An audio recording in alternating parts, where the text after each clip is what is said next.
Military plane से Indian illegal immigrants को deport करके इंडिया में हुआ लैंड। एक यूएस मिलिट्री प्लेन जो इलीगल इंडियन इमिग्रेंट्स को लेकर जा रहा था अमृतसर पंजाब में लैंड हुआ। ये डिपोर्टेशन प्रेसिडेंट डोनाल्ड ट्रंप के इमिग्रेशन एजेंडा का एक हिस्सा है।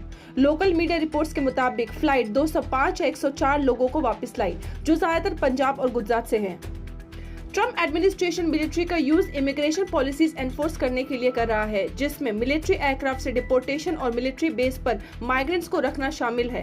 पहली बार यूएस ने इंडियन इमिग्रेंट्स के डिपोर्टेशन के लिए मिलिट्री प्लेन का यूज किया है और ये सबसे दूर का मिलिट्री डिपोर्टेशन फ्लाइट माना जा रहा है।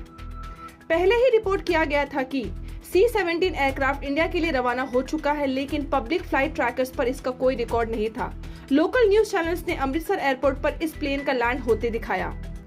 इंडिया और यूएस के बीच इलीगल माइग्रेशन एक बड़ा मुद्दा बना हुआ है। ट्रंप और Indian prime minister Narendra Modi की अगले हफ्ते वॉशिंगटन में मिलने की संभावना है, जिसमें ये मुद्दा भी उठाया जा सकता है।